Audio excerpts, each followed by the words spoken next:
Слушайте ток-шоу «Радио Крым Реалии» на средних волнах на частоте 549 АМ каждый будний день в 8:35 и в 13:10, а также на 105,9 FM круглосуточно. Крымчане имеют право знать.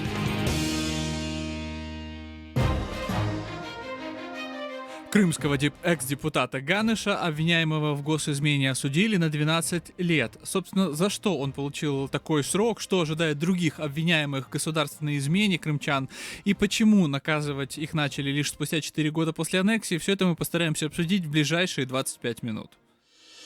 Тема дня. Итак, мы продолжаем эфир радио Крым Реалии. У микрофона с вами Александр Голубов. Напомню, что слушать нас вы можете на 105,9 FM круглосуточно. Крымчане могут бесплатно звонить в эфир по телефону 8 800 10 06 926. Повторюсь, 8 800 10 06 926. А номер телефона для жителей материковой Украины 044 490 31 18. Крым в центре внимания. Итак, я коротко хочу рассказать вам о предыстории дела господина Ганыша. Напомню, что Днепровский районный суд Киева 19 ноября приговорил бывшего депутата Верховной Рады Автономной Республики Крым Василия Ганыша к 12 годам лишения свободы. Об этом сообщил нам корреспондент Крым Реалии из зала суда. Напомню, что Ганыша признали виновным в государственной измене. Суд посчитал, что бывший депутат способствовал подрывной деятельности России на территории Украины, когда участвовал в голосовании за российскую конституцию Крыма. Суд расценил как противозаконное его участие в выборах в Горсовет Феодосии, которые состоялись в сентябре 2014 года по российскому законодательству. Ганыш также обязан выплатить 5389 гривен судебных издержек. Осужденный будет оставаться под домашним арестом до вступления в решение в силу.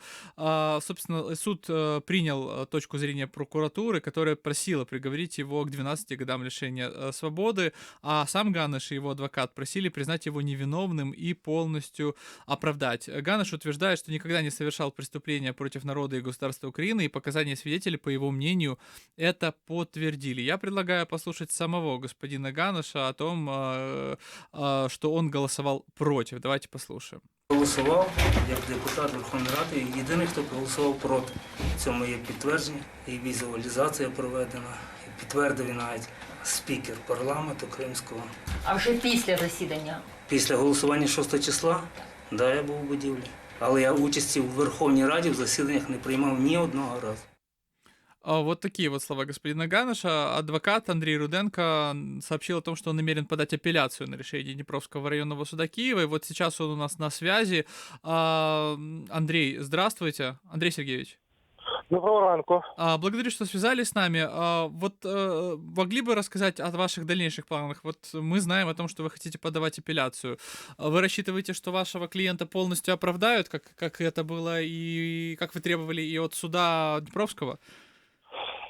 Безумовно, наші подальші плани – це подання апеляційної скарги, але розрахунок на те, що при сьогоднішній судовій системі і підходах ми можемо розраховувати на справедливий вирок, ґрунтовний, об'єктивний, нам не доводиться. Я прогнозую, що буде справа переходити з апеляції в першу інстанцію, затягуватись, як вона затягувалася в першій інстанції, до тих пір, поки не ослабне тиск на суддів, які прийматимуть рішення по справі Ганыша. Зараз мова йде лише про справу Ганыша. Андрей Сергеевич, я правильно понимаю, что вы утверждаете, что на судей оказывается давление?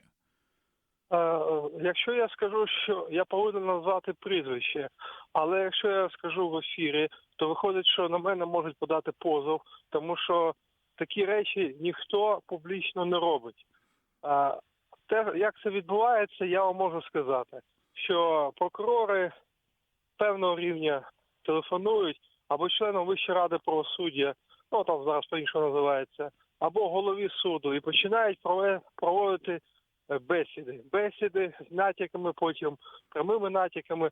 Це відбувалось в радянські часи, коли прокурор перед початком судового засідання заходив до судді. Зараз відбувається те ж саме. Стверджувати по прізвищам я не можу, тому що ця система, вона виглядає начебто демократично, але по суті це старі ж прокурорські кадри з радянським вихованням. Але можу сказати так, що якщо пана Холодницького посадити на поліграф і задати йому питання, чи дзвонив він голові суду, чи дзвонив він окремим суддям, чи тиснув він на суд, то я вам 100% можу стверджувати, що він не пройде поліграф. Андрей Сергеевич, а господин Холодницкий имеет какое-то отношение к делу Ганыша? Простите. Тому що він був публічною особою справи Ганыша, як він сам і сказав. Він давав інтерв'ю, він називав його злочинцем, зрадником, ще тоді, коли не було вироку. Станом на момент затримання Холодницький був першим заступником прокурора Криму. Ось. І спілкувався з Ганишем ще до судового засідання. Він спілкувався з журналістами, і це є свідчення під присягою, які кажуть, що вони розповідали про Ганиша, розповідали про його позицію, хто він, чим займався, як жив. Але Холодницький, почувши це, сказав: «Спасибо, нам такі показання не нужны». Чому він сказав на російській мові? Тому що його співбесідник Олексій Батурин, це керівник Кафа Ньюс на той час, зараз він в Києві живе, він сказав, що він спілкувався, він російськомовна людина, він спілкувався з Холодницьким, і прокурори не задокументували свідчення, які позитивно характеризують Ганиша. Таким чином, має місце чіткий обвинувальний уклін самого обвинувачення, ніякі об'єктивні виправдувальні характеризуючі обставини не були задокументовані. І зробив це, зокрема, Холодницький. Я називаю це прізвище. Я не стверджую, що він дзвонив, але я стверджую, що він не пройде поліграф, якщо йому задати питання це. Вот и все. Что ж, Андрей Сергеевич, благодарю вас за такие комментарии. Напомню, мы беседовали с Андреем Руденко, адвокатом Василия Ганыша.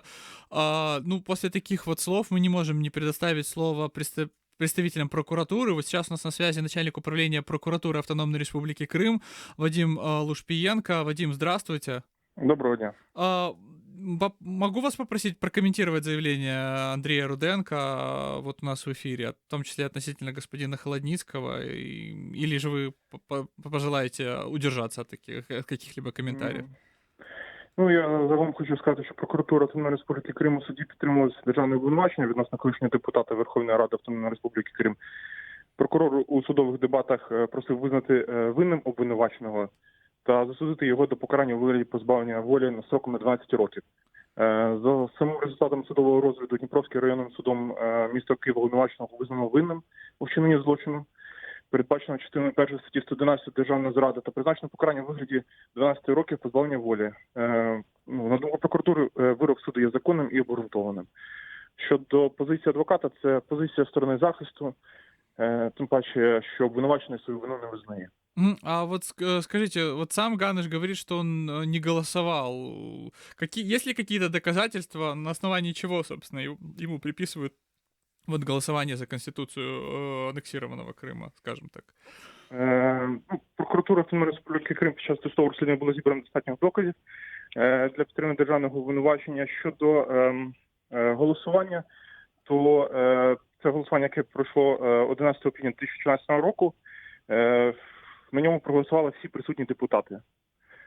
Тому там це було 88 депутатів, якщо не помиляюся. І Ганыш був серед них, по мнению прокуратури? Згідно зібраних даних, щодо того розслідування, так. А в целом, вот на чем еще, скажем так, базируется обвинение его в госизмене? На факте голосования. Есть еще какие-то нарушения, которые он совершил, и которые также позволяют говорить о том, что он совершил акт государственной измены? Так. Його саме обвинувачення вчинення державної зради полягає в тому, що він, перше, прийняв участь у позачерговому засіданні незаконного створеного органу Державної Ради Республіки Крим, яке відбулося, як я казав, вже 11 квітня 2014 року, на якому прийнято так звану Конституцію Республіки Крим. Далі подав документи до незаконно створеної територіальної виборчої комісії міста Феодосія, так званої Республіки Крим, для реєстрації кандидатом у депутати Феодосійської міської ради. так званої Республіки Крим, коли там почалися голосування, і брав участь у саме цих виборах, незаконно призначених виборах Федосійської міської ради, так званої Республіки Крим. Мгм. Вадим, у меня к вам еще вот такой вопрос. Господин Луценко прокомментировал практически сразу вот этот вот приговор. Он сказал, что это первый из 100 направленных в суд обвинительных актов по госизмене в Крыму. Его было рассмотрено. Вы могли бы рассказать нам о том, какова сейчас судьба остальных 99 обвинительных актов, о которых говорит господин Луценко? Інші обвинувальні акти перебувають наразі у суді. Проводиться саме судовий розгляд даних обвинувальних актів, за результатами чого буде судом прийнято рішення. А вы не знаете, о каких фигурантах идет речь? Это также депутаты или так, кто-то еще? Це також депутати Верховної Ради Автономної Республіки Крим, також депутати Севастопольської міської ради, також інші особи, які вчинили саме державну зраду на території Автономної Республіки Крим. И им всем грозит примерно до 12 лет лишения свободы, я так понимаю. Санкція статті передбачає від 12 до 15 років позбавлення волі. То есть 12 лет это, в принципе, мягкий, относительно мягкий по этой статье срок, я правильно понимаю? Стаття передбачає так, межу від 12 до 15. Угу.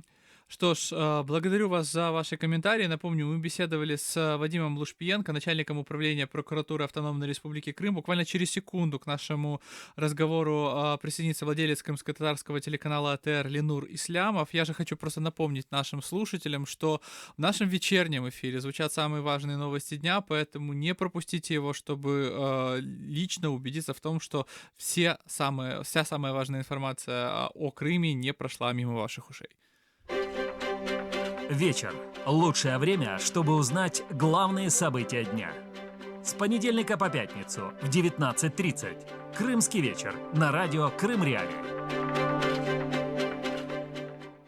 Итак, мы продолжаем говорить о приговоре господину Ганышу. К нашему разговору присоединяется владелец крымско-татарского телеканала АТР Ленур Ислямов. Ленур Эдемович, здравствуйте. Да, доброе утро. Вы проходили свидетелем по делу Ганыша, выступали во время слушаний в суде.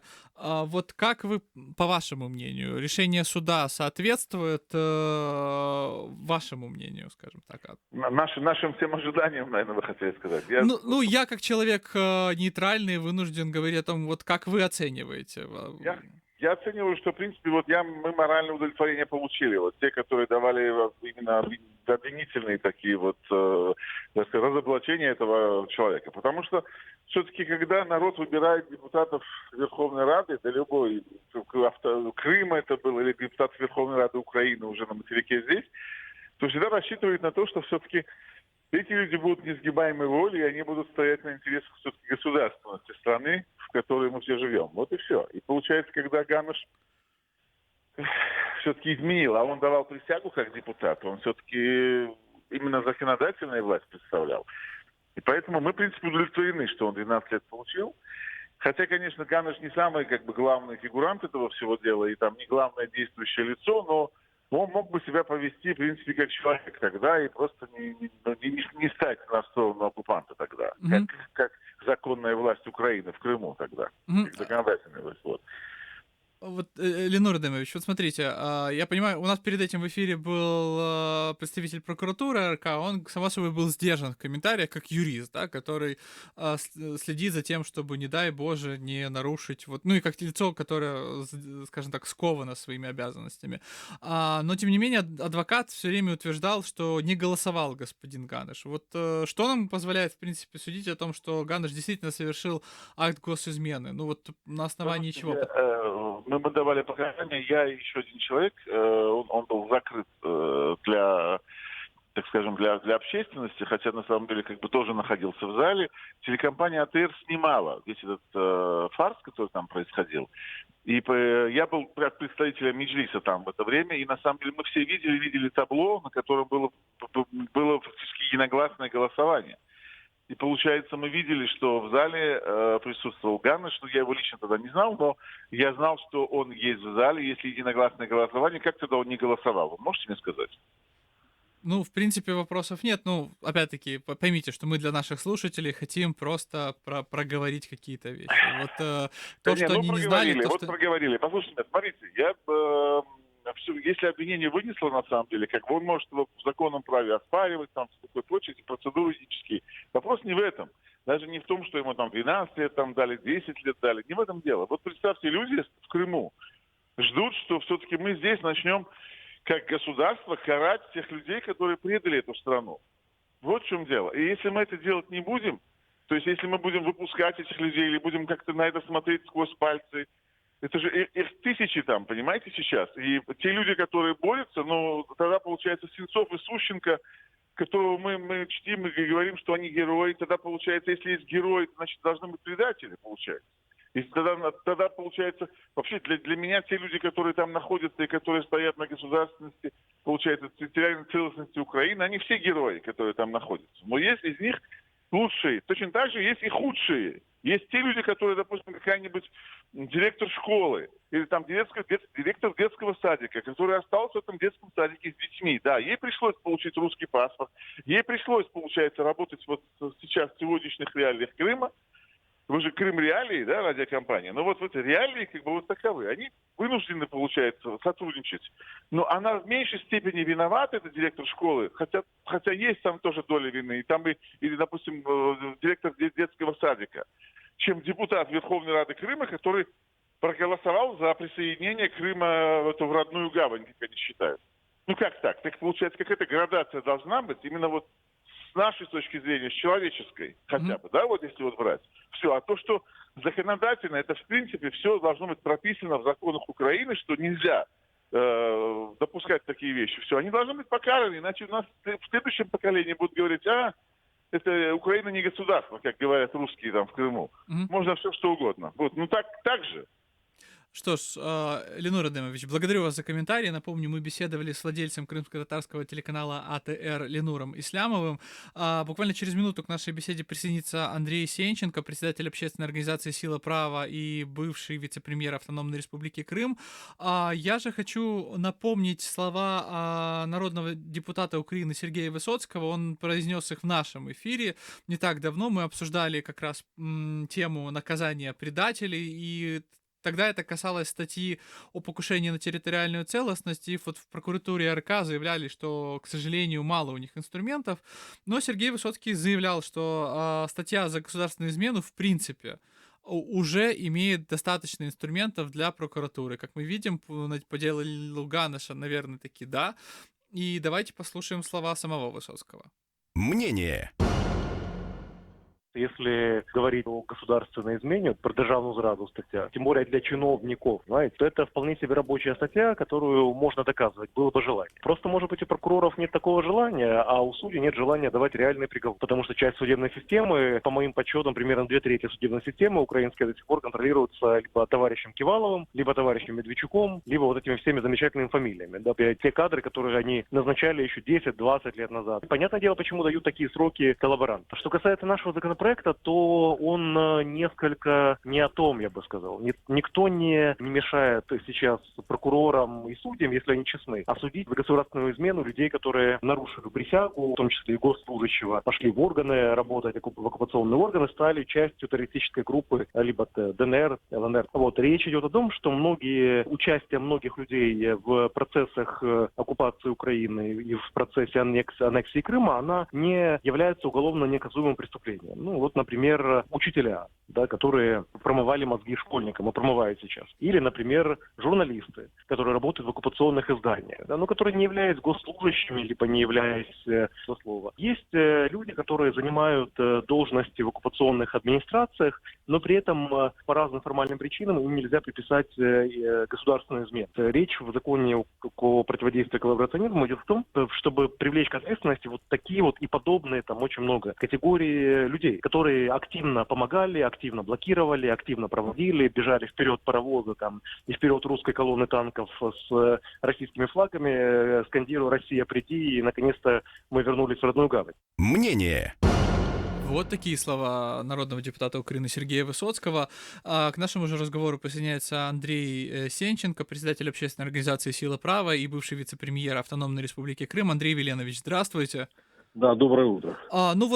Прежде чем мы перейдем к высоким материям, возможным законопроектам о коллаборационизме и, в принципе, в общем, о борьбе с коллаборантами, я хочу вас спросить, как вы оцениваете приговор господину Ганешу? Вы считаете, что суд принял справедливое решение?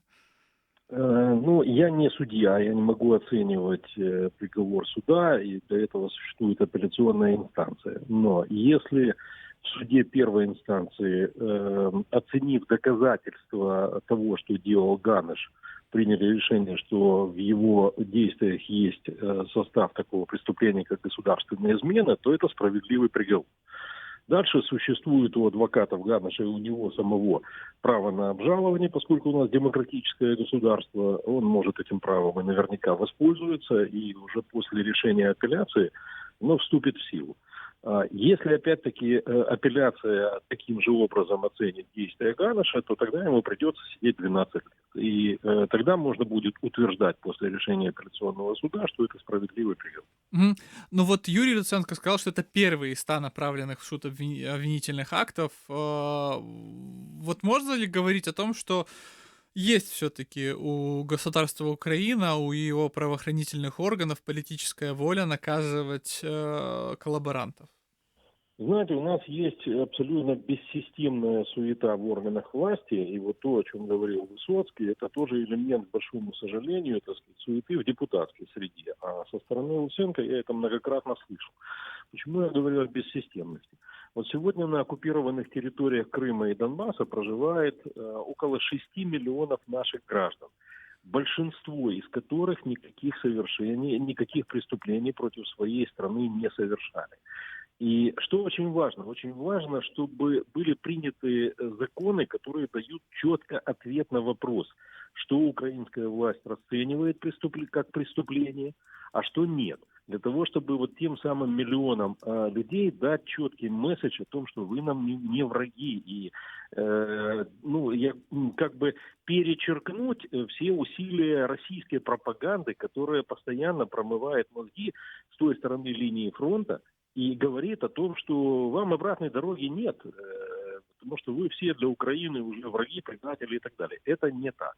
Но те, кто совершал реальные преступления, должны понести ответственность в соответствии с тяжестью наказания. Вот тут опять-таки, кроме, к сожалению, большого 5-летнего пиара со стороны власти, как законодательной, так и исполнительной, мы ничего не видим. Потому что мы имеем уголовный кодекс мирного времени, абсолютно не соответствующий реалиям. Начинаем с того, что в этом уголовном кодексе вообще отсутствует понятие коллаборанты и ответственность за коллаборационизм. Вот все эти скороспелые законопроекты, которые сегодня есть в Раде по поводу ответственности за коллаборационизм, они могут сыграть пиаровскую роль, но практическую в борьбе с этим злом они не сыграют, потому что любой такой закон, принятый сегодня, не будет иметь обратной силы. Поэтому, вот говоря об этом бессистемном подходе власти, я должен сказать, что, как обычно, у нас волонтеры, в данном случае на юридическом фронте, взяли на себя эту нагрузку выработки этого системного подхода. И сегодня каждый украинский гражданин может зайти на сайт нашего правозащитного движения «Сила права» и ознакомиться с проектом закона, который как раз и регулирует вопросы ответственности, который миллионам людей дает ответ о том, что к вам нет претензий, вы жертвы оккупации. Но всем тем, подчеркиваю, каждому, кто совершил преступление, большое или маленькое, против своей страны, четко поясняет, какова будет эта ответственность. Андрей Веленович, а что в данном случае считать преступлением? Вот директор школы, предположим, он выступает на линейках, говорит о том, как прекрасно новая там ДНР, ЛНР, к примеру, да, или о том, что это не аннексия, а это воссоединение, восстановление исторической справедливости. Этот человек преступник? Поясню. Я начну не с директора школы, а с примера Высоцкого. Тех, кто бежал там перед колоннами, размахивал флагами. Вот тот, кто бежал перед колонной и размахивал флагами, у того, знаете, квалификация идиот, а не преступник. И в данном случае, идиотов не наказывают, их просто по жизни судьба накажет.